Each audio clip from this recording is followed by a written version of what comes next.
Thank you, Trish, for allowing me this opportunity. I was 10 years old when my sister Sharon and my brother-in-law Ronnie brought Ronnie Jr. home for the first time. He was a cute little guy. He was also the first grandson to my parents and my first nephew. He was a cool little kid, and it was like having a new toy to play with. When Ronnie was a toddler and was starting to talk, he had a very difficult time pronouncing the T and the R together, which would come out sounding like an F. Of course, being the mature adult siblings, being the mature adult my siblings and I were, we were encouraging him to use the word truck in as many sentences as possible. That didn't last too long after my sister Sharon asked us to stop, but it was funny. Later on, my brother Mike began calling him Ronnie Cucka.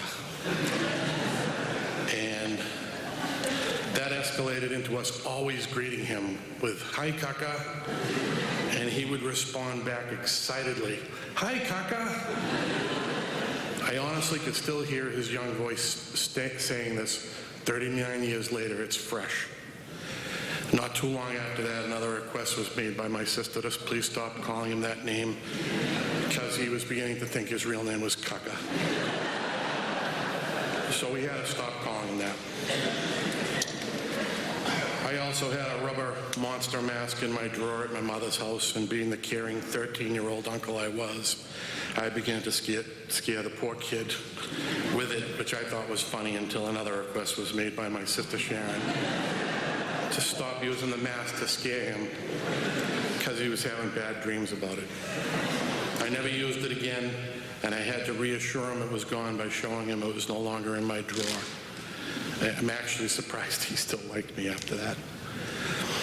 On another occasion, my sister brought Ronnie down to my mom's house in Medford, and my sisters and brother were all there. So they commenced in dressing him up like a girl, painting his fingernails, and sending him home to his dad looking like a girl. My brother-in-law was not too happy, saying, "Why are they doing this to my son?" There is a picture of that day, and you could see on nothing but an ear-to-ear smile on little Ronnie's face. He was a willing participant, and he had a fun time. Through all the times we had with him as a young child, the biggest thing that sticks out in my mind was just what a happy little guy he was. I mean, he was always smiling and laughing, and he was just a pleasure to be around. As Ronnie grew into a teenager, he began to excel at basketball, and he was now towering over me by about 4 inches. After I got married to my wife, Laurie, and we had our first child, he would come over with his parents. I have some great photos of him holding my daughter, Brittany, when she was an infant.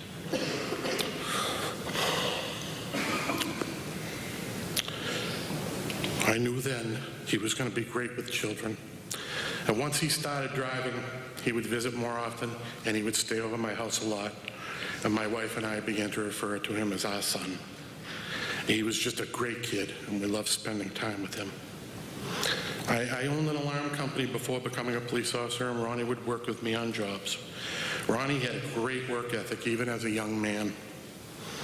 He learned fast. He did a great job running wires. It got so I didn't have to tell him what to do. He just went right down the cellar, ran the wires exactly how I expected them to be done. One job in particular sticks out in my mind in South Medford. It was for an older Italian couple. At lunch, the wife put out a spread of food that could only be done by an Italian mom. And Ronnie and I were in heaven. After a large lunch, we went back to work, and I began doing things upstairs, and Ronnie went down to the cellar. After about an hour, I didn't hear any noise down there, so I went looking for him. After looking for a little bit, I found him in a cold room with the husband eating cherries that were marinated in grappa, which is pure grain alcohol. Ronnie had a good little glow going, and they were both laughing. For those of you who knew Ron and heard his laugh will never forget it. It was a high-pitched giggle that shouldn't have come from a man of his size. It was infectious. Needless to say, his workday was over, and I'm pretty sure he slept over my house that night. Excuse me. Me and Ron ended up doing many things together over the years. Aerosmith concerts, deer hunting. He came up to Pittsburgh, New Hampshire for the Columbus Day weekend hunting trip a couple of times, and he brought one of his best friends, Chris, one year, and we all had a great time.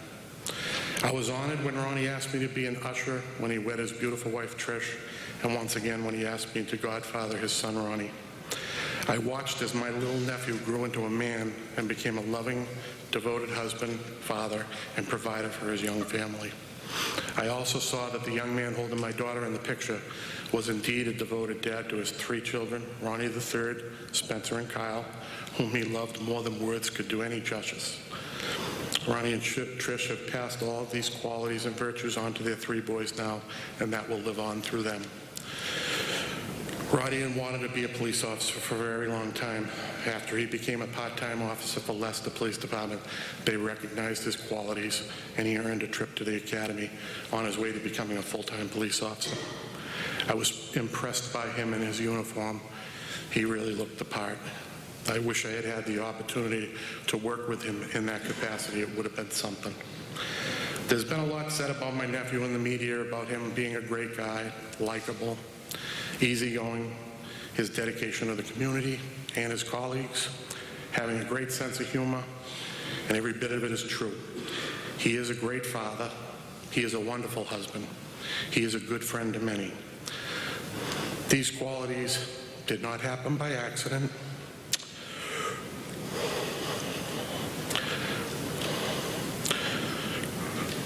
Ronnie was the product of a home with 2 parents who loved each other and their children very much, and they were devoted to raising them well. In recent years, Ronnie and I didn't spend as much time as I would have liked to have together. We were both raising our families, working details and overtimes, and there just wasn't enough time in the day. Although that saddens me greatly, I also know after speaking to so many people from his Leicester and Auburn families that he was building so many good memories with all of them, and that lifts my spirits. Ronnie has been many things to me over the course of his lifetime and mine. He was my little nephew. He was my big nephew.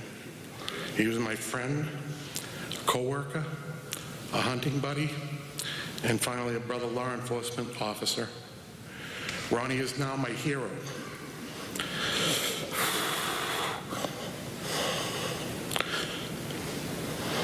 And I'm so grateful I had the opportunity and the honor of having him in my life.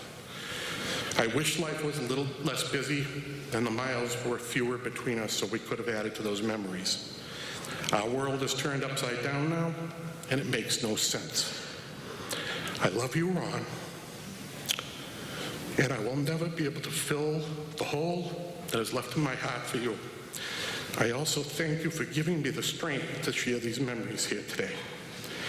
Say hi to Granby James for me, and I will see you again, nephew. Thank you.